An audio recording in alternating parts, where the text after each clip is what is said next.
donc la dernière fois, on avait donc on avait dû corriger le bug là, hein, sur le fait de ne gérer qu'une colonne par projection. Il me semble. Hein. Oui. Donc là maintenant, on était capable de projeter sur plusieurs colonnes. Et donc, si on va sur, alors normalement, vas-y, ouais, awesome. Oui, non, en fait. Ouais, donc il va évaluer sur la définition, mais qui est pas au bon endroit. Bon, c'est pas très grave. Donc ça se passait ici. Et donc on avait en fait généralisé. Donc on avait généralisé le produit, on avait généralisé la projection. Et alors je sais plus s'il y avait encore des interrogations sur la projection. Sur ce truc-là, là. Non, moi, ça m'a fait comprendre des trucs, mais j'ai plus d'interrogation. Ok. Je me souviens plus ce qu'on avait dit. Il y avait eu des discussions un peu sur le. Avant qu'on digresse sur l'histoire de nommage, il y avait eu des digressions sur la question de. Tac, tac, tac. Moi, j'avais essayé Oui. de le refaire et j'ai Ah oui, bien. alors Jocelyn avait essayé de le faire et donc c'était galère. Ouais, mais enfin, quand je lis le code, je le comprends, mais en fait, j'ai triché hier, comme j'ai pas eu le temps de regarder ce week-end, j'ai regardé la solution. Et en fait, c'est des problèmes de contexte, en fait. C'est ce database DB, en fait. Voilà. J'étais mal parti dans le code et du coup, j'avais des choses qui étaient dans le contexte au lieu d'être en dehors du contexte et ce genre de problème, quoi. Voilà. Bon, je pense que il faut juste travailler un peu, quoi. Moi, j'ai une question. Ouais. Le hold driven, comme ça c'est un truc que tu fais, Arnaud, ou pas du tout? Enfin, en faisant du Haskell. Ouais, si, ouais, ça m'arrive. C'est pas systématique parce qu'en fait, il est quand même moins puissant en Haskell qu'en Idris. On a des langages un peu plus.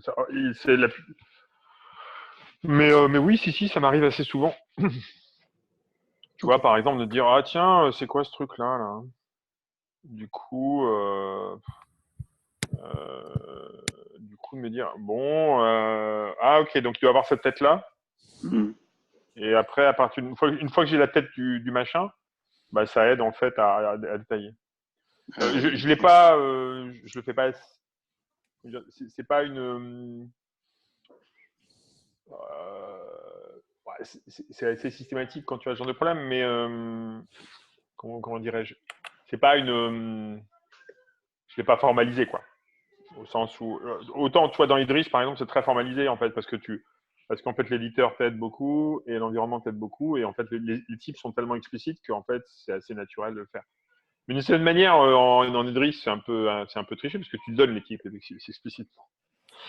Ouais, c'est triché. Bon, c'est un autre mode de fonctionnement, mais en Haskell non c'est assez naturel de faire ça et ça m'arrive assez souvent, en particulier lorsque tu commences à utiliser des combinateurs, effectivement, un peu d'ordre supérieur comme ça. Où tu dis, ah putain, bon, c'est quoi la signature de la fonction? Ce qui serait cool, ce serait d'avoir, tu vois, automatiquement, ici, je mets mon hall, et puis le machin, en fait, automatiquement te projette un squelette. Ouais. Mais en fait, alors ça existe plus ou moins, mais c'est toujours dans des états à moitié, tu vois, pas fini. Donc, du coup, bon, voilà. Mais oui, je l'utilise. Vraiment. J'utilise vraiment. C'est assez pratique. C'est assez pratique. Bon. Est-ce qu'il y avait d'autres questions ou d'autres interrogations sur ce qu'on avait fait? Vous pouvez sortir vos cahiers. Non, je déconne. Non, mais ça fait très professoral. Ça m'embête. C'est pas vraiment le but recherché. Donc, qu'est-ce qu'on fait aujourd'hui? Donc, bah, ça, c'était fait. Oui. Donc, il y avait du renommage, on en avait parlé, et il y avait la question du type de row, en fait, qui était... En fait, ici, voilà, c'est ça. En fait, on savait pas... le problème, c'était qu'ici, row, c'était pas hyper clair comme. C'était pas hyper clair comme signature, quoi. Et ouais. Ben, du coup, ouais, non, excuse-moi, je te laisse finir. Mais du coup, je crois malheureusement qu'on peut pas faire grand-chose de mieux. Enfin, à ce stade, je sais pas trop en fait. Parce que ce qu'on aurait envie de dire, c'est on aurait envie de dire, de cette manière, si donc si selected calls, bon en fait en plus il y a une espèce d'incohérence ici qui me gêne hein, pour le coup. Qui serait en fait les selected calls devraient plutôt aller là en fait. Je pense. Parce que project calls, ouais. Parce qu'en fait, du coup, on a une cohérence dans le fait de dire qu'on part d'un ensemble de colonnes de départ, on a un ensemble de colonnes d'arrivée, et la fonction qu'on retourne, bah, elle a la même forme en fait. Elle dit, bah, étant donné une fonction de colonne.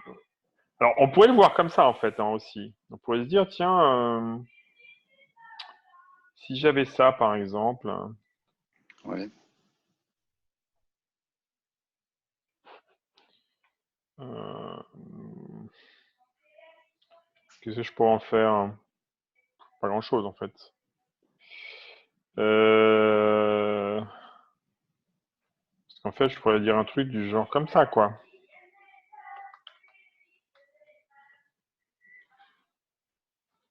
Ouais.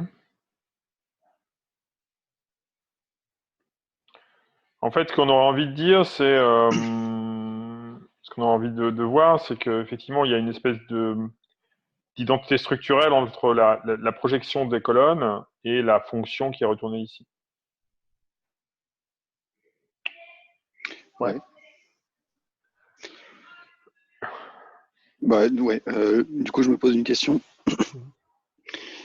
C'est quoi la différence de type entre une ligne avant la projection et une ligne après la projection? Bah, justement, dans notre Généralement, modèle, c'est. rien. Dans notre Voilà. modèle, il n'y en a pas. Puisqu'en fait, une ligne n'est que Une une suite projection de. de Ouais, colonne. ouais.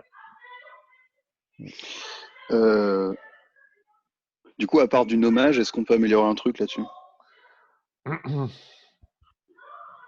La dernière fois, on en était arrivé à tant qu'on fait un truc interactif, pas trop. Si on voulait aller vraiment plus loin, il faudrait genre faire un Alors, ouais. compilateur de quelque chose vers des requêtes en Haskell, quoi. Alors, Ce qui ça, ce nous serait une permettrait de typer option. nos rangs. Ouais, ce serait une option. Il y aurait une autre option qui serait de se dire, ben, en fait, ici, si je le mets je vais le mettre en commentaire, on a un truc du genre, donc j'ai une fonction de A dans A, d'accord? Et puis, je veux faire un truc qui me retourne une fonction G de B dans B, d'accord? Sachant qu'entre les deux, j'ai une fonction H de A dans quelque chose dans B. Vous voyez où je veux en venir ou pas? En fait, j'aurais même un truc du genre, ça, et un truc comme ça, quoi. Oh. Et en me disant, en fait, est-ce que je peux pas dériver automatiquement le fait de dire, étant donné cette fonction... Alors, la différence, c'est que du coup, la notion de projection, en fait, la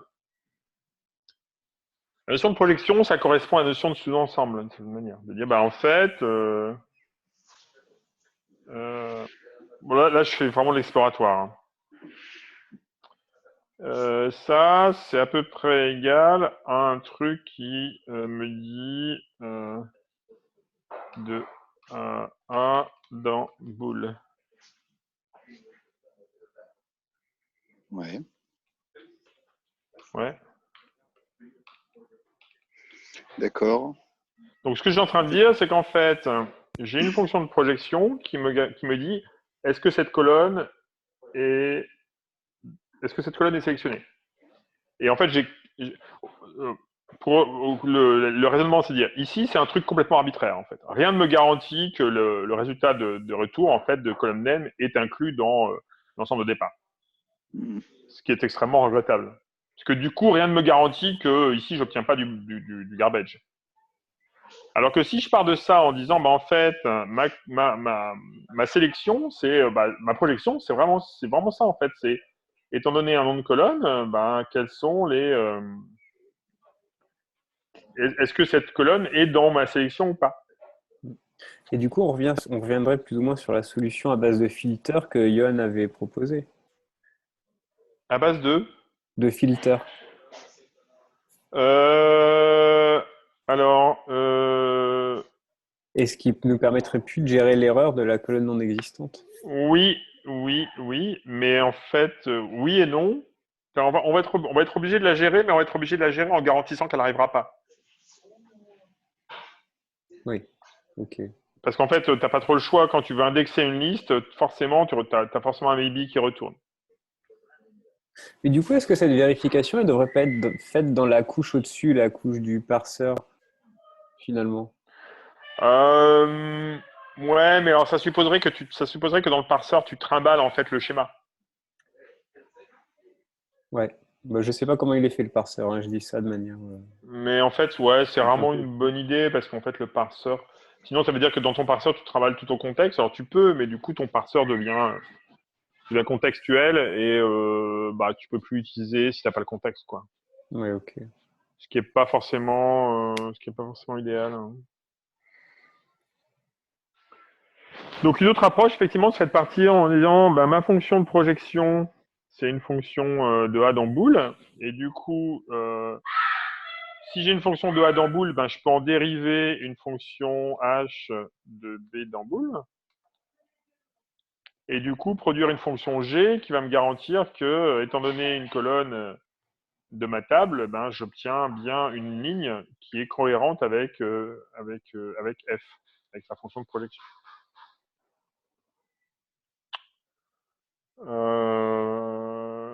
Donc ce serait une possibilité, et donc là du coup on rentrerait dans l'idée de dire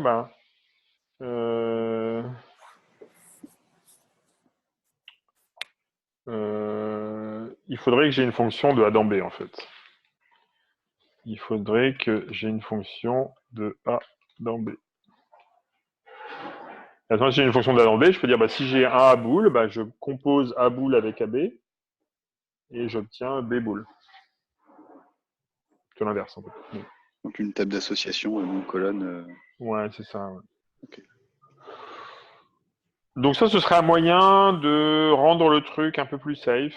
C'est pas forcément inintéressant. Je sais pas si on a envie de le faire là tout de suite.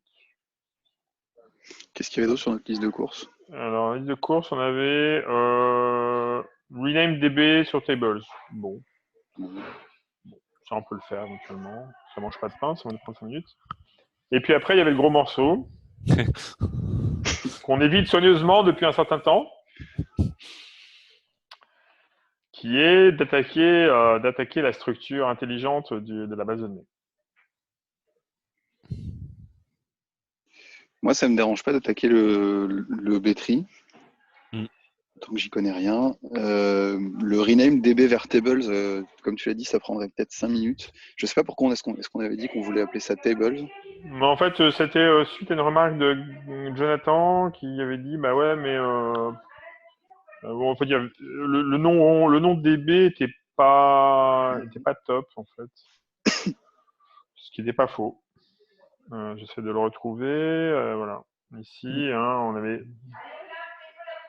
Et en fait, c'était bien l'ensemble de tables, quoi. Mais bon, en fait, il y avait beaucoup de databases, de DB, de choses comme ça, donc je sais pas. Oui. Je suis assez d'accord avec Jonathan.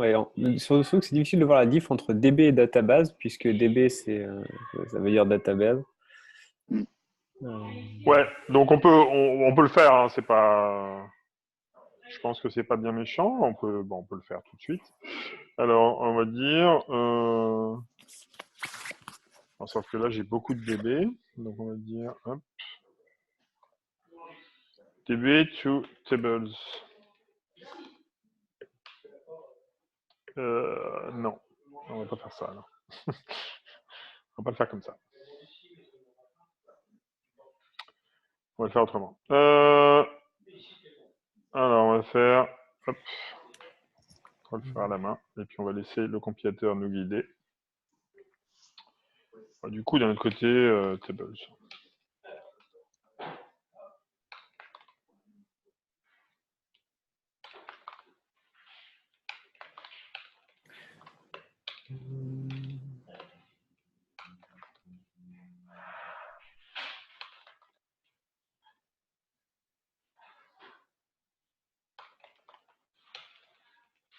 Oups.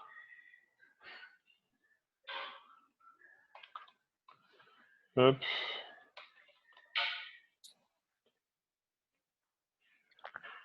Du coup, bah, ici, c'est tables.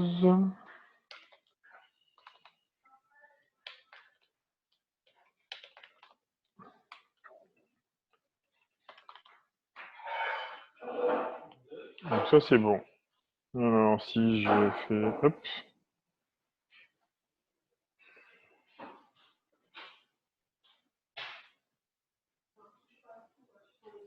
Donc là, c'est le drame.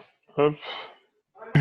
Donc là, bah oui, c'est une tables. On peut renommer le initdb en init tout court, non? Ouais. Du coup, Ouais, je vais... en 2 temps. Ouais, je vais faire en 2 temps, ouais. Bon. Vous voyez mon terminal, là, ou pas? Non. Non. Non, je vais le mettre là. Hop.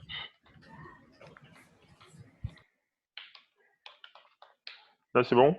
Ouais. Alors, du coup, voilà. Du coup, ici, bah, je vais l'appeler tables.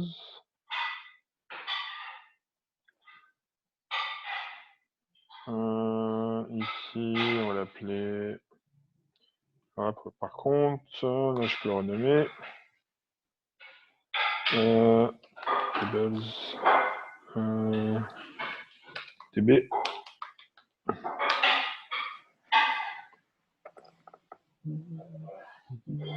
Yes.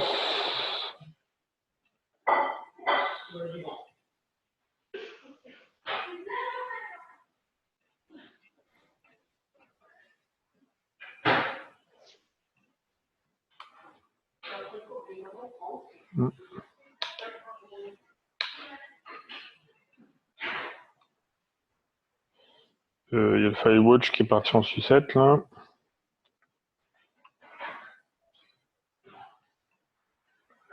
Merde. Hop, alors ici.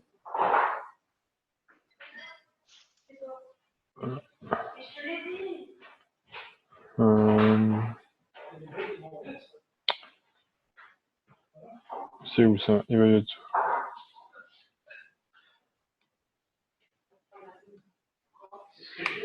Voilà. Alors, je vais repartager un terminal.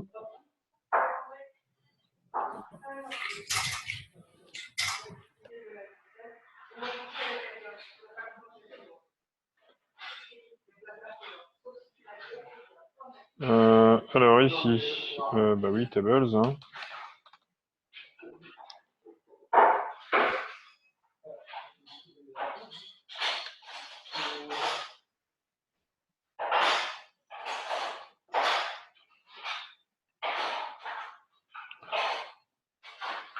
Alors ici, hop, stack, un test. Donc encore un tables qui traîne.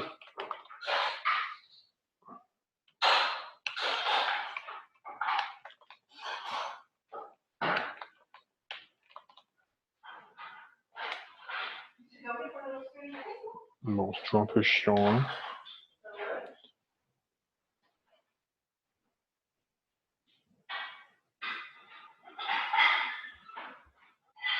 Bon, en tout cas, ça compile. Et les tests passent. Du coup,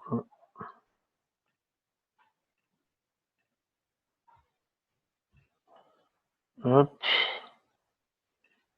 Hmm.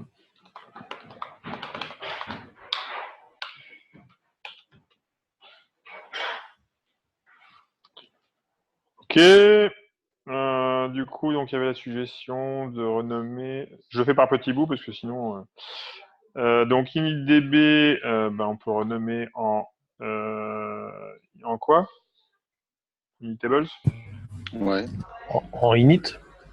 Non. Ouais, ou Non, init. alors init c'est chiant parce que init, il y a une fonction init dans le prélude qui se balade, donc Ah.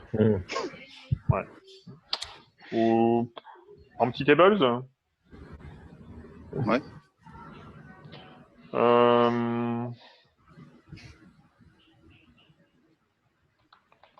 Empty tables.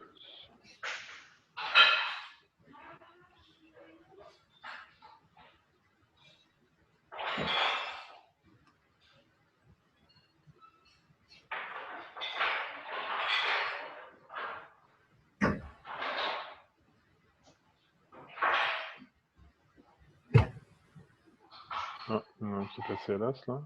Non, c'est bon.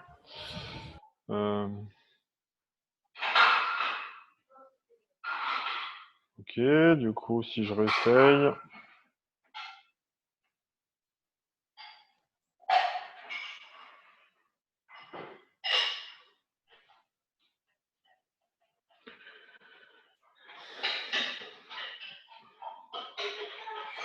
Bon, ok.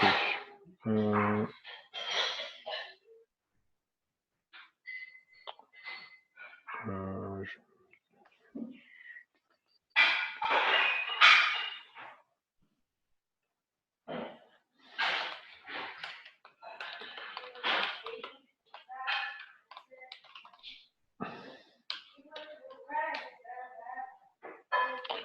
Bon, ok.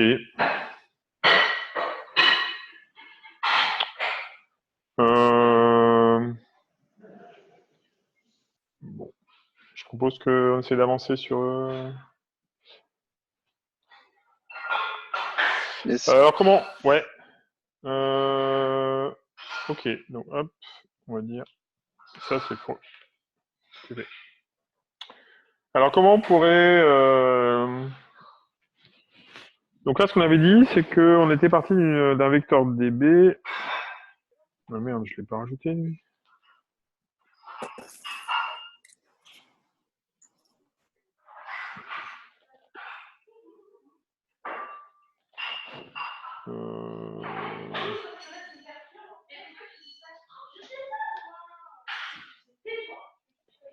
Euh, Donc on est parti d'une solution dans laquelle on a notre base de données. Donc c'est voilà, on a un fichier. Ce fichier contient une représentation binaire de toutes les tables. Et ce qui se passe, c'est qu'à chaque fois qu'on sauvegarde, donc on a à chaque fois qu'on charge la base de données, qu'on sauve la base de données, on écrit dans le fichier.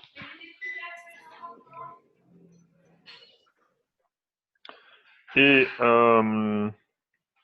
lorsqu'on insère une nouvelle table, on écrit directement dans la base. Qu'est-ce qu'on fait là? Bah oui, on rajoute une représentation binaire de la base. En fait, on a une représentation en mémoire là directement. Notre tableau de bytes est directement en mémoire, et puis lorsqu'on écrit la table de données, et puis lorsqu'on fait un lookup, on va chercher dans la base. En fait, un des premiers trucs qu'on pourrait faire serait peut-être effectivement de. Donc l'intérêt du B-tree, ou l'intérêt d'avoir une structure comme ça, c'est quoi? C'est qu'on va plus vite. Donc en fait, on réécrit pas toute la base à chaque fois, et on relie pas toute la base à chaque fois qu'on cherche quelque chose. Peut-être que le sens, c'est d'écrire une nouvelle instance Ouais. en B-tree.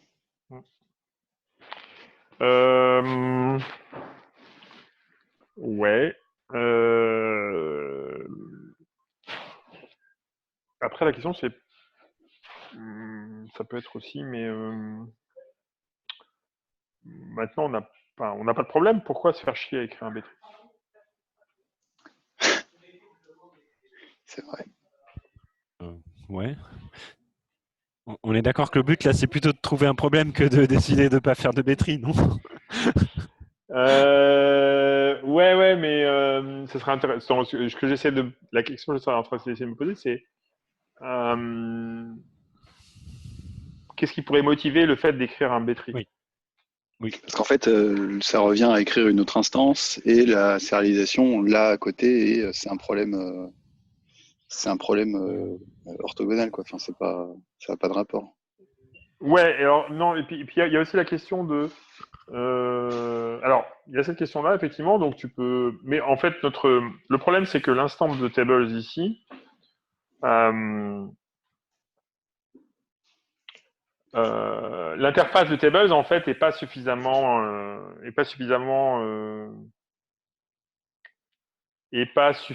fine. C'est en fait, qu'est-ce que je veux. L'intérêt de. Bon, un BARM, c'est ni plus ni moins qu'en fait une structure arborescente dans laquelle je suis capable de rechercher en fait très rapidement la position d'un record donné en fonction d'une clé. Donc c'est ni plus ni moins qu'un index en fait, un BARM. L'intérêt de l'index, il va apparaître si je suis capable en fait de faire apparaître dans ma recherche, dans l'écriture, le fait qu'à un moment donné, je vais dire, je vais écrire le record à tel index ou je vais lire le record à tel index.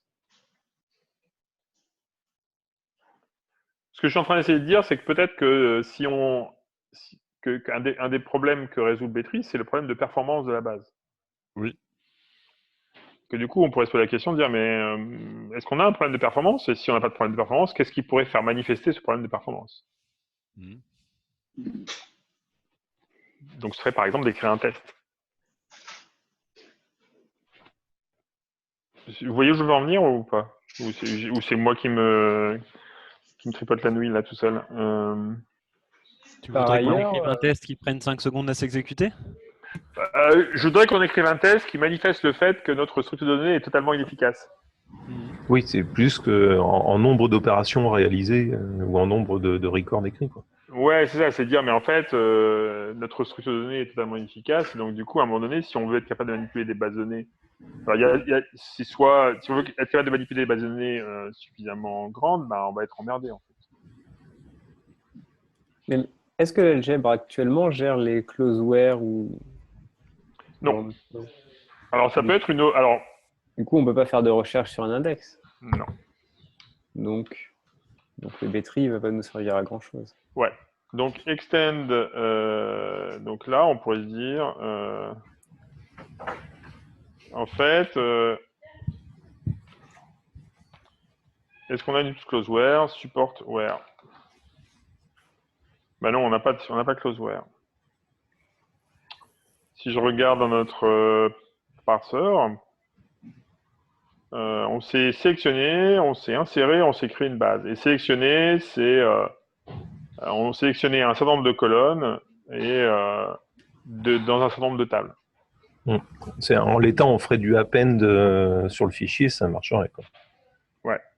Ouais, clairement. Donc on peut se poser la question effectivement de ce qui peut être plus intéressant serait d'étendre notre parseur pour inclure des where. Parce qu'on n'a pas de where en fait là, effectivement. Et en fait un SQL sans where, c'est pas très rigolo. D'ailleurs, le fait d'étendre les where va nous obliger aussi à se poser la question des expressions en fait, l'outil des expressions qu'on manipule. Parce qu'à un moment donné, si je veux écrire un truc du genre, supposons que je veuille écrire un test du genre SQL parseur.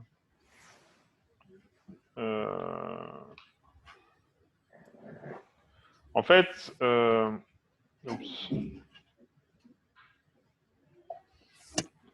Qu'est-ce qu'il me fait? Ouais, non, je veux pas faire ça. Je veux pas faire ça, t'es gentil.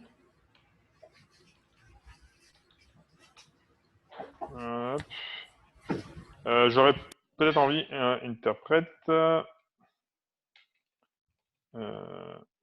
interprète, where clauses. Et donc, il va falloir un truc du genre select. Donc, on va dire select foo from bar where foo supérieur à 12.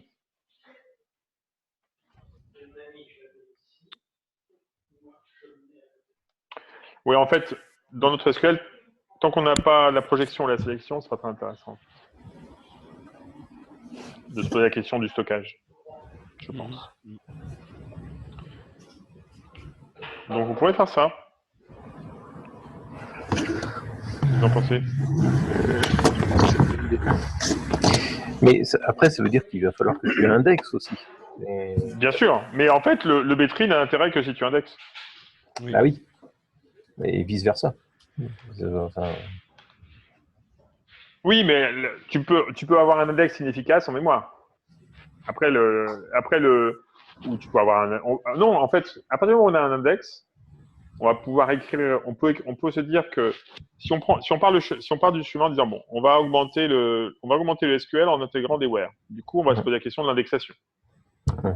Du coup, pour la question de l'indexation, il va falloir interpréter. En fait, l'idée, c'est qu'il va falloir interpréter une expression d'indexation, une clause where, en gros, l'interpréter, en fait, par rapport à un index, en disant, ben, je veux toutes les colonnes, je veux toutes les rows qui correspondent à cette requête. Et là, du coup, tu peux commencer à dire, bah, construire en fait le B-tree en mémoire, construire la structure de B-tree en disant, bah, ok, mais du coup, maintenant, je vais indexer. Oui, ça pourrait être un chemin intéressant. C'est une proposition, hein. Je dis pas que c'est la. Mais ton B-tree, il correspond à un de tes index. Bien sûr, bah, après, on peut. Oui, bien sûr. Oui, mais alors, du coup, ça veut dire quoi? Ça veut dire qu'en mémoire, tu vas avoir autant de B-tree. Tu vas avoir chaque table chargée n fois en fonction de chaque index? Bien sûr. Oui. Mais c'est ce que tu fais dans une base SQL, en fait. Hein. Chaque index. Je pensais pas. Je pensais que les index, c'était des références à un truc... enfin, qu'il y avait une double indirection. Tu vois, que chaque colonne avait son indexation, par exemple, dans un B-tree, qui ensuite te donnait un ID d'une colonne clé qui, elle, était là où étaient stockées les données. Ouais. En fait, ce que te donne le B-tree, donc c'est chaque colonne indexée produit un B-arbre. Ouais. Et ce B-arbre, les feuilles du B-arbre, pas les feuilles d'ailleurs, enfin les nœuds du B-arbre pointent vers des records en fait. D'accord, ok. En oui, d'accord. C'est des pointeurs. Oui, d'accord, et qui sont partagés entre chaque B-arbre. Bah, bien sûr. Ouais. Ouais, d'accord. Oui, parce qu'en fait, le record, c'est la table, c'est un ensemble de records. Je peux dire un truc? Oh, bah, oui. Salut. Je regardais si la question c'est d'optimiser des choses par rapport au stockage, avant même l'indexation, j'ai l'impression, mais dites-moi si je me trompe, que aujourd'hui, on ne sait même pas charger une table indépendamment des autres. Oui, tout à fait. Oui. Je regarde VectorDB et je constate tout est ensemble. Ouais, en fait, mais ça, c'est un prérequis. Je veux dire, si déjà tu n'as pas une structure de fichier, on va dire, à l'intérieur de ton fichier monolithique, bah, de toute façon, même tes B-arbres, tu ne vas même pas pouvoir les stocker les uns à côté des autres. Donc avant même l'indexation, déjà, j'ai l'impression que là, tu as déjà des verbes en SQL, vu que tu peux faire une requête sur une table et pas toute celle de la base de données, qui pourraient justifier de mettre en place cette structure-là.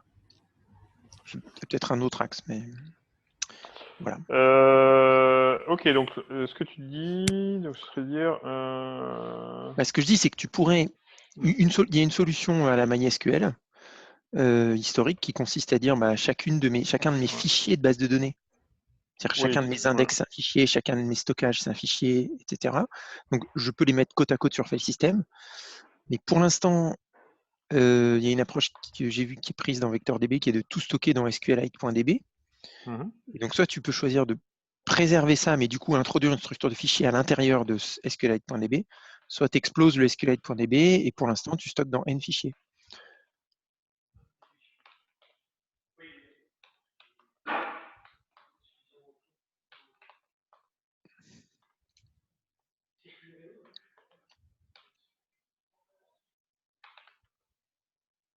Yes.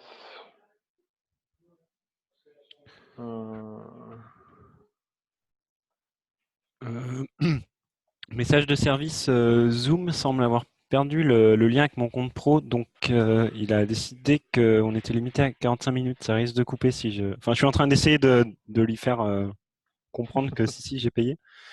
Mais si ça coupe, c'est ça. Ok, bon.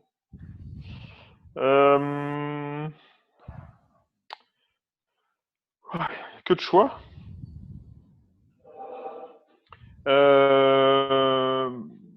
Ouais. En fait, en gros, personnellement, je m'en fous. Hein. Le but du jeu, c'est de coder, donc après n'importe quoi, ça va bien. Mais qu'en pense la foule?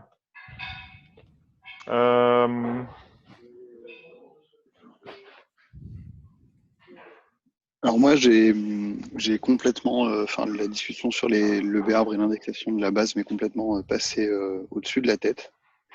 Et du coup, je pense que je prendrais bien plutôt des pointeurs pour me documenter là-dessus avant de vous donner mon avis. Je sais pas ce qui est facile de faire avant, après. Est-ce qu'il faut découper le stockage ou pas? Je suis pas compétent pour vous dire. Bah, en fait, ça n'a pas tellement de. En fait, l'approche que je proposais de rajouter le support du where, elle repousse le problème du stockage à plus tard. Ah oui, c'est vrai. Il y a le where aussi. Oui, c'est vrai. Puisqu'en fait, tu dis bon bah ok, on va étendre le langage SQL, on se préoccupe pas trop du stockage pour l'instant puisque on garde ce qu'on a. Ouais, et qui est bourrin, inefficace, mais qui a le mérite de marcher pour l'instant. Et on étend le langage qu'on supporte pour en faire un, entre guillemets, vrai SQL. Et puis on se préoccupera du stockage au moment où il y a du code qui permet de passer, qui permet de se raccrocher. Puis il y a pas d'explications et de commentaires autour du truc, donc ça peut être un bon point d'entrée. En fait. Okay. Je pense, sur la question effectivement du stockage.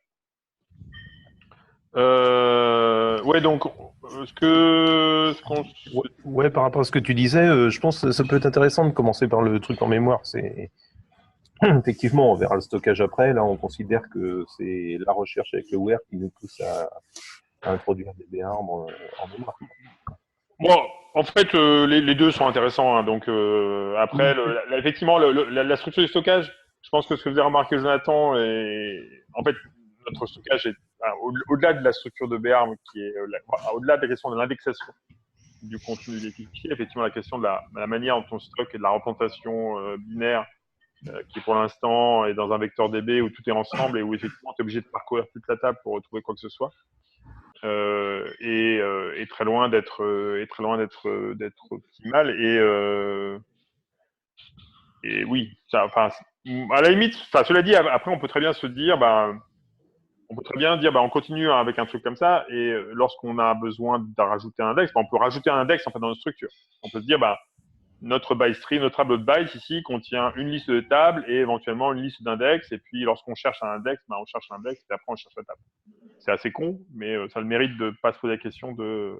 Ça a le mérite. En tout cas, ça permet de manipuler la structure sans avoir besoin de se poser la question de comment elle est exactement écrite en mémoire et comment on manipule les pointeurs et les FC et des conneries comme ça. Bon.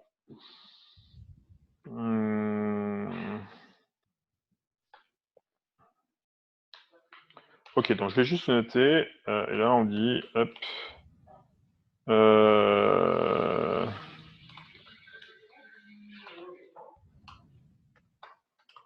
Hop.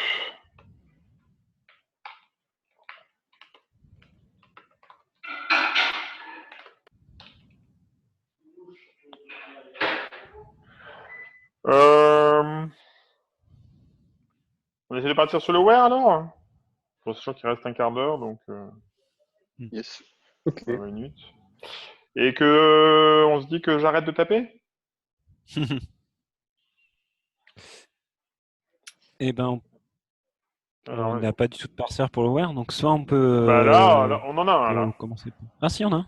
Alors, bah, on en a un. Non, on n'a pas le parseur, mais on peut. Alors, je sais plus si c'est égal ou égal en SQL. C'est égal. C'est égal. Ouais, ok, voilà.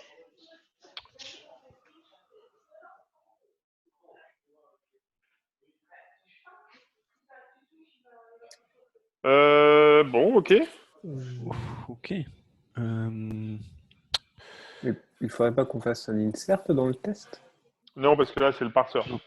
Ah oui, pardon. Ok, ok, donc je finis de taper. Donc la question, c'est comment on va être représenté notre bazar? Moi, j'ai fait ça un peu de mon côté à un moment donné. J'avais mis tout ce qu'il y a après le where dans un gros champ texte. Et voilà. Et c'est pas pratique pour plein de trucs. C'est pas pratique du tout, du tout. Bon, comment on pourrait... donc ce que serait pas mal, en fait, ce serait notre where, on sait qu'est-ce que ça va être. C'est une expression, en fait. C'est une expression de sélection des rangées. Donc on peut dire, bah, c'est une expression. Donc on peut lui donner une structure, en fait. Moi, en fait, je suis en train de bugger sur un point tout con. Je sais pas comment appeler cette opération de filtrage des lignes. Là, j'ai un trou de mémoire. C'est pas une projection, c'est une sélection. Une sélection. Ok. Tu as le produit, la sélection et la projection. La projection, c'est sur la ligne et la sélection, c'est sur les colonnes. Pardon, le contraire. La projection, c'est sur les colonnes, la sélection, c'est sur les lignes, je pense. D'où le nom de select, en fait. Oui. Oui, finalement, ça va plutôt bien. Donc, en gros, ce qu'on aurait envie de faire, ça serait de rajouter ici une expression, quoi. Mais du coup, ça veut dire que tous les autres select, on n'en a pas encore d'autres select? On en a au-dessus, ouais. Alors, tu peux le faire, tu peux l'introduire délicatement avec un select where, hein, mais on peut la doubler, hein, l'ordre select. Ça va être embêtant si on dit que le where est optionnel. Non, mais du coup, ça veut dire que si tu dis qu'il est optionnel, ça veut dire qu'ici, il faut que tu mettes nothing partout. Ouais, pourquoi pas. Pardon. Enfin, ok, bah, vas-y, allez-y. Fred, t'avais l'air de savoir ce que tu voulais faire, donc. Du coup, juste faire marcher avec nothing, ça paraît un bon premier pas d'implémentation. L'objectif, ça serait de. L'objectif, je vais écrire un petit truc que je pense serait effacé dans 5 secondes. Mais l'objectif, ça serait ici de mettre notre expression sous forme d'un arbre syntaxique, quoi. Donc quelque chose du genre. Je pense qu'il y a des possibilités d'amélioration, mais en gros, j'aurais envie de rajouter une expression de ce genre-là derrière. Peut-être dire que c'est une colonne. Oui. Et du coup, il se trouve qu'on a aussi un type number. Donc le 12, je le mets dans un number. Ouais.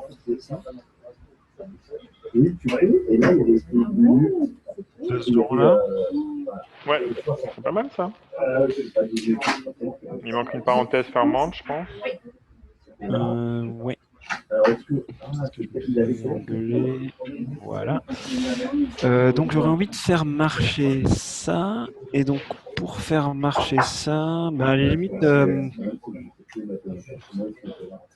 c'est là que j'hésite. Est-ce que je commence par repasser ça en commentaire et... Bah, on va essayer de compiler. Ouais. Bah non, en fait, t'as pas besoin de passer au commentaire. Tu peux faire un fake. Oui, je vais faker, t'as raison. Je peux le faker. T'avais pas sauvegardé, alors, donc. Quelqu'un a sauvé pour moi parce que je vois tout. Ouais. Voilà. Ok. Donc effectivement, il ne connaît pas EQ. Ben non, il ne connaît pas EQ. Ouais, et EQ, c'est peut-être pas une bonne idée. Moi, je mettrais equal. Non, c'est peut-être pas... Moi, je mettrais equal, ça pourrait être pas mal. Ça coûte pas plus cher. Alors, Des clauses, je peux pas mettre en plein milieu. Ah, on a déjà quelque chose qui s'appelle une expression en fait. Excusez-moi, il y a beaucoup de... Il y a du bruit, du background, là. C'est toi, Cédric? Ou est-ce que vous pouvez muter votre vidéo si vous n'êtes pas en train de parler? Ah. Merci. Je ne vois pas, Jonathan. Ouais. Ok. Mais c'est vrai que c'est plus sympa. Je vois les expressions qui traînent là. Quelqu'un sait. Bah, donc on pourrait enrichir ça en fait. Est-ce que c'est du même niveau? Écoute, au premier ordre, j'aurais tendance à dire oui et à dire que ça me gêne un peu. Elles servent à quoi ces expressions pour l'instant? Quelqu'un sait? Elles sont utilisées dans la liste de sélection. D'accord. Et donc pour la projection. Et toi, tu as une autre sorte d'expressions qui sont pour la sélection, effectivement. Voilà, Mais... je me demande, est-ce que je suis en train de couper les cheveux en 4 en voulant faire d'autres sortes d'expressions? Ça serait une expression booléenne. Ouais, quoi. techniquement, c'est vraiment des types de données différents en SQL, parce que le booléen, enfin, en SQL classique, hein, tu fais x égale 2, c'est pas une valeur. Il n'y a pas de... Ok. Tu peux faire select x Ok, égale 2. donc c'est autre chose. Mais en même temps, c'est peut-être pas si important que ça, cette distinction-là. Parce que finalement, la syntaxe est largement la même. Oui. Donc, quelqu'un a une opinion moi, je le collerai là-dedans pour l'instant, sans m'embêter. Ouais. Ça effraie personne si je le colle là? Non. Bon, bah, je vais le coller là alors. Je vais appeler equal ou equals? Equal. Equal. Bah, ça va être un equal. Ça va. Hein.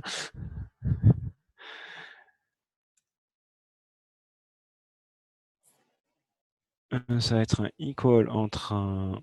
Putain, j'ai du mal avec mon clavier aujourd'hui. Entre deux expressions. Ouais, deux expressions. Ouais.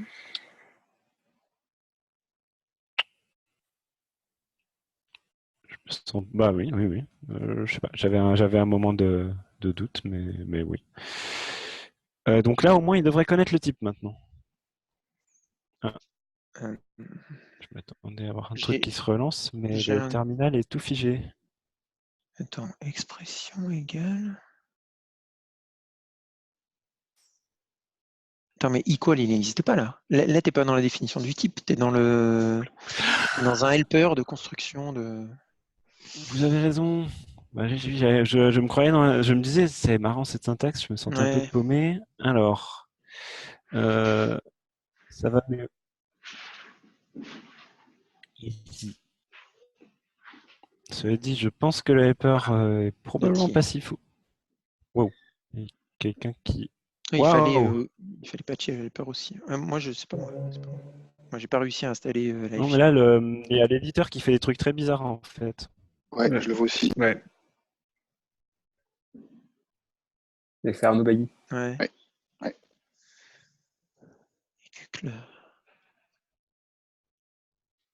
Cool, ça y est. Arnaud, est-ce que tu es en train de parler? Est-ce que ton micro est...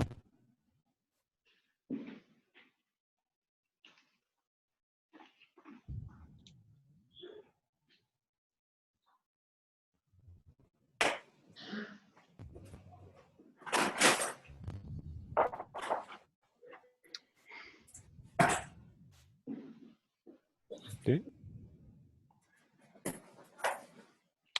Donc ce qui serait vachement bien, ce serait de relancer les tests, mais c'est moi qui le terminal, je ne peux rien faire. D'accord. Pardon. Alors, du coup, je lance les tests. Voilà. J'ai l'impression que nous, on a un accès en lecture sur ce terminal, ce qui... Ouais, je suis désolé, ouais. On et avance. donc, du coup, là, tu as ton equal, il a un problème, en fait. Et bien sûr, oui. Bah oui. Alors, comment ça marche? Ah oui, c'est pour la définition du parseur. Ouais. C'est pas un helper, c'est un constructeur de parseur. C'est un parseur. Ouais. Bon, c'est la lib de parseur combinatoire, Ouais. là, je suppose. Donc en fait, un parseur, c'est soit un nombre, enfin, un parseur d'expression, c'est soit un nombre, soit une colonne, soit une chaîne de caractères. Et maintenant, on vient de rajouter le equal, qui est constitué de deux sous-expressions. Ouais, pourquoi ça marcherait pas alors? Il manque Parce qu'en fait, il manque un un truc dollar, là. peut-être. Il manque un truc là. Ah, il manque $1, d'accord. Non, il manque Pour pas un dollar. Une étoile. Il manque une C'est pas étoile, ouais. un dollar. Non, c'est une étoile parce que est-ce qu'elle. Non. Parce que qu'est-ce qu'on dit? Alors, equal, c'est quoi? On va le faire. Donc, ce qui manque, c'est ça. Voilà. Là, ça compile. Ok, le dollar, je comprends, c'est. Donc, le dollar, c'est fmap. Enfin, c'est comme un dollar non combinateur, en fait. Ouais. C'est une parenthèse ouvrante, quoi. Ouais. Et le étoile, c'est quoi? Et Si on regarde. C'est comme une virgule, Ouais. du coup. Ouais, c'est comme. En Ouais, fait, c'est comme un. Donc là, ce serait comme. C'est comme une espèce de ply, tu vois. En fait. Donc, si on regarde le type, tu le vois. Vous voyez le type là ou pas? Si vous... Moi, je vois rien. Si on met le curseur dessus, en fait. Si vous mettez votre curseur dessus. Faudrait que Frédéric, tu mettes ton curseur dessus. On va tous. Ouais. Voilà, moi, ça, on le verrait tous. Parce que moi, j'ai pas la Juste après. Il fait pas grand-chose. Ça marche pas chez toi, Frédéric. D'accord. Ah, voilà, faut que tu le mettes dessus. Et non, j'ai bravo. le curseur de souris, peut-être. Donc, en fait, le crochet, étoile, crochet, c'est son type, c'est donc ça vient d'applicatif. Il prend ou applicatif factor, pour faire plaisir à Jonathan. Merci. Et il prend en fait une fonction qui est dans l'applicatif, donc dans un contexte applicatif, donc c'est une fonction de A vers B. Il prend un A qui est dans le contexte de l'applicatif, et il retourne à un B qui est dans le contexte de l'applicatif. Ouais. Donc en fait, dans un cas, si vous vous rappelez le fmap, il prend un A de B, un A vers B, et il retourne un FA vers FB. Et dans le cas... Pardon? On peut le voir si on met la souris sur le dollar. Si tu mets la souris sur le dollar, tu vois la différence est très subtile, c'est juste un caractère. Voilà. Et alors, en fait, moi je trouve ça peut-être c'est plus intéressant de le lire de gauche à droite. C'est-à-dire que dans ce cas particulier, le dollar, là, ce qu'il va faire, c'est mettre dans le foncteur, il va mettre non pas une valeur comme dans les cas d'avant, mais en fait une fonction qui attend encore une valeur. C'est ça. Parce que c'est une fonction à deux arguments, notre fonction equal, notre constructeur equal, il a deux arguments. Donc quand on le rentre dans le F, bah, ce qu'on a mis dans le F, c'est non pas... enfin, quand on rentre equal et le premier expression, ben on n'obtient pas encore un F XPR. Ah ouais, putain. Mais on obtient un F qui contient, entre guillemets, qui contient une fonction qui attend son deuxième argument. Et du coup, le étoile permet quand on a déjà mis dans le foncteur une fonction qui manque encore un argument, le étoile permet d'aller injecter le deuxième argument. Si je m'exprime à peu près. Moi, je le comprends en fait comme étant un moyen de gérer l'application de fonctions dans un contexte applicatif, avec un applicatif. En fait, où tu dis, de la même manière que tu vas dire, si tu n'étais pas en contexte applicatif, tu dirais, hop, hop. D'accord? Tu dis, je prends un equal et je prends une expression. En fait, ça revient à dire un truc du genre, bon là en l'occurrence, parce que c'est une monade, mais je vais dire, je prends une E1, j'ai une expression. Oui. Je prends E2 qui est une expression. Et je vais retourner, je return Q1 et 2. Q de E1 et 2. C'est exactement la même chose. Mais comme on n'a pas besoin de... Alors, le truc, ça c'est la notation, c'est la notation des monades. Mais on n'a pas besoin de la monade ici, parce qu'en fait, E2 ne dépend pas du tout de E1. Et du coup, on pourrait très bien imaginer... Bon, enfin, c'est pas tout à fait vrai. En l'occurrence, là, il dépend de E1. Parce qu'il y a une notion de parsing et de contexte. Mais bon, on va dire que le résultat ne dépend pas du truc. mais même si en fait le parsing est forcément nécessairement séquentiel. Mais en l'occurrence, ici, du coup, c'est un moyen de dire, en fait, c'est equal appliqué au parsing au parsing d'une expression et au deuxième parsing d'une expression. Voilà. Donc c'est un moyen en fait d'exprimer l'application de fonctions dans un contexte applicatif. Voilà, tout bêtement. Ouais. Et les deux opérateurs ont la même précédence et sont pareils. Non. Alors fmap, justement, pour que ça ait un sens, c'est ça ne peut pas. J'essaie de dire le seul sens qui est possible. Je trouve ça pratique, effectivement, à terme, de retenir que c'est comme ça que tu appliques une fonction de n arguments à l'intérieur d'un functeur.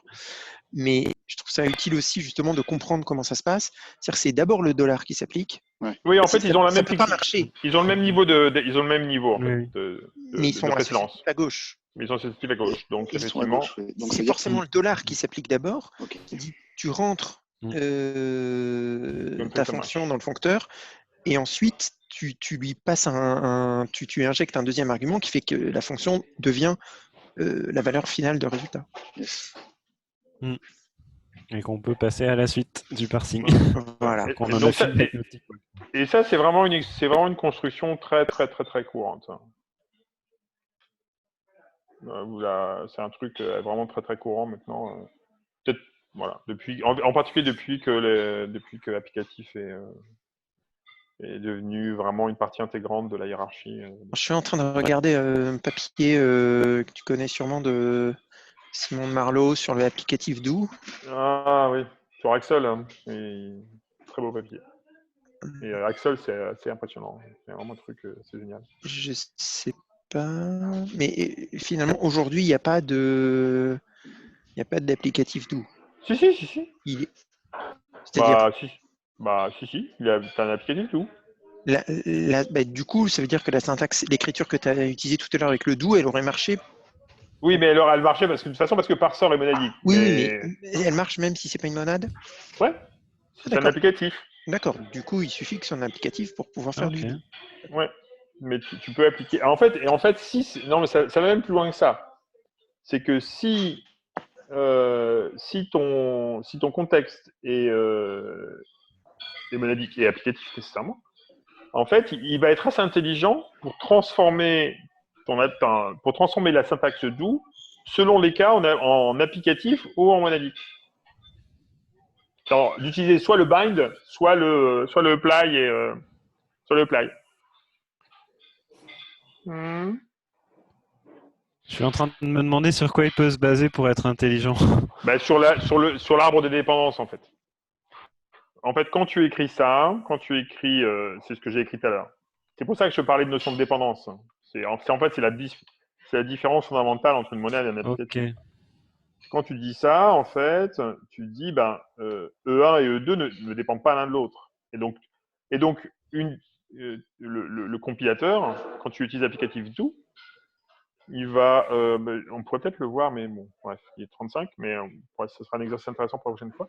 En fait, le compilateur, quand tu veux utiliser l'applicatif do, il va transformer cette expression-là, donc tout ça, en ce qu'on a écrit tout à l'heure, avec le dollar et le étoile. Par contre, si j'avais écrit un truc du genre comme ça, tu vois,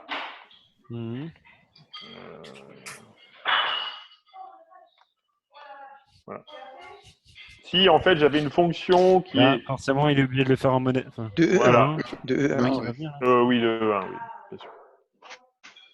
Là, il est obligé de le faire en monadique. Ouais. Donc applicatif do, c'est pour ça que c'est plus subtil et plus puissant que juste la syntaxe applicative do pour les applicatifs. C'est qu'en fait, il va aussi optimiser la structure de l'expression et de la transformation de l'expression pour avoir soit un applicatif, soit une monade. Et dans le cas de Axel, alors dans notre cas, ça n'a pas tellement d'intérêt, mais dans le cas de Axel, ça a un intérêt parce que du coup, quand tu es en mode applicatif, comme tes requêtes en fait sont indépendantes les unes des autres, tu peux les évaluer en parallèle. Et excuse-moi, je suis vraiment rouillé. Il y a je suppose qu'il y a une des lois monadiques dont une conséquence et que si tu as le choix entre la version applicative ou la version monadique, alors les deux évaluations donnent le même résultat, c'est ça? Oui, parce qu'il y a une loi qui dit que le AP de applicatif peut être le même que, ou inversement. Il y a une loi sur le slash étoile, enfin le crochet étoile de applicatif peut être le même que le AP, qui est en fait l'application dans une monade. Voilà. Mais c'est comme beaucoup de lois en S qu'elles sont pas dans le système de type. C'est des entre guillemets des conventions. Mais oui, normalement. Bon courage. Bah ouais, enfin après, bon, ça marche. Hein. C'est juste que tu vas avoir des surprises. Mais dans certains cas, tu vas avoir des surprises. Oui, jusqu'au jour où le compilateur décide de faire une optime légale voilà, c'est ça. Qui donne des résultats différents chez toi, quoi. Ouais. C'est déjà arrivé les années précédentes. Il y a eu des trucs comme ça, je sais plus dans quoi. Mais il y a ce genre de choses. Bon. Mais il est 13h37. Bon, donc on a commencé le where. On va peut-être terminer sur une barre rouge pour partir pour la prochaine fois. Oui. Ça vous va? Ben oui. Je vais rajouter ça exceptionnellement. Dans le comité, un work in progress.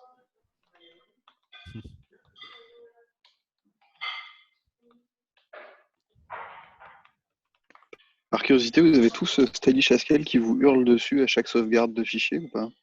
Oui. Non. Ouais, j'ai désactivé du coup. Ouais, j'ai désactivé aussi. Il y a des orphan instances qui sont pas corrects. Ouais.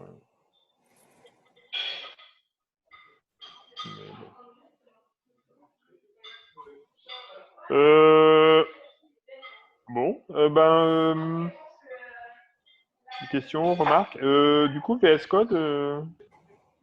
Moi, j'adore. Ouais, ça marche bien. Ça marche très bien. Oui, j'ai dû reforcer à follow plusieurs fois pour avoir les. Ouais, pour que ça suive. Ouais. Mais sinon, c'est pas mal.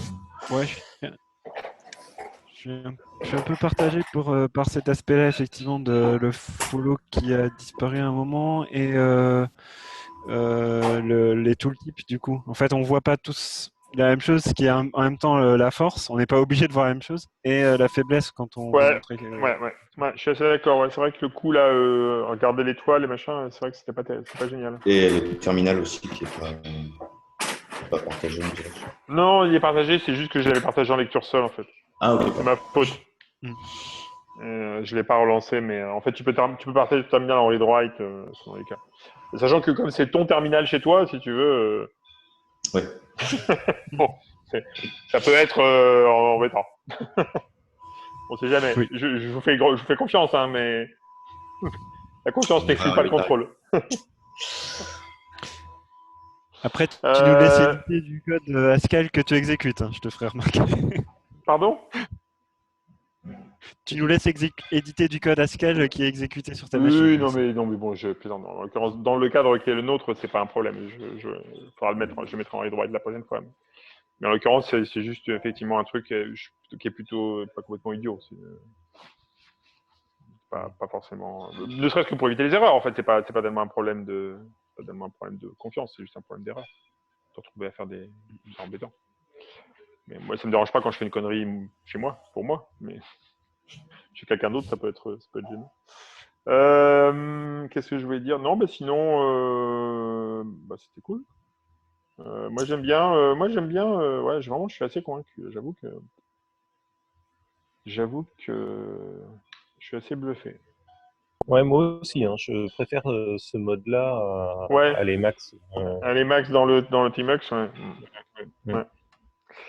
Ouais, je crois que ça va devenir ça risque d'être un peu le standard, effectivement. J'ai l'impression que ça rend l'accès d'abord plus facile. Bon, à part qu'il faut installer Visual Studio, mais et puis il y a encore des petits quirks. Et Jonathan, tu l'as juste pas installé ou ça marche pas chez toi? J'ai essayé de l'installer. Le LiveShare ne doit pas fonctionner ou un truc comme ça? Non, il n'est même pas arrivé jusque-là. C'est-à-dire au premier démarrage, LiveShare, il télécharge des binaires supplémentaires.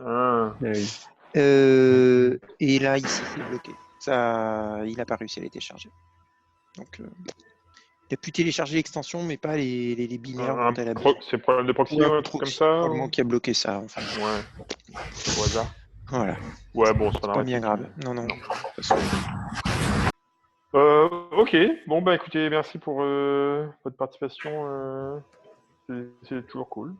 J'espère que on continuera encore longtemps. Et puis bah là, on a tout l'ouvert, ça va bien nous occuper pour au moins 2-3 séances.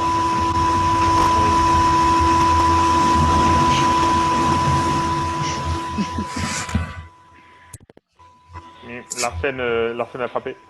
Bonne journée. Bonne journée. Salut. Ciao. Ciao.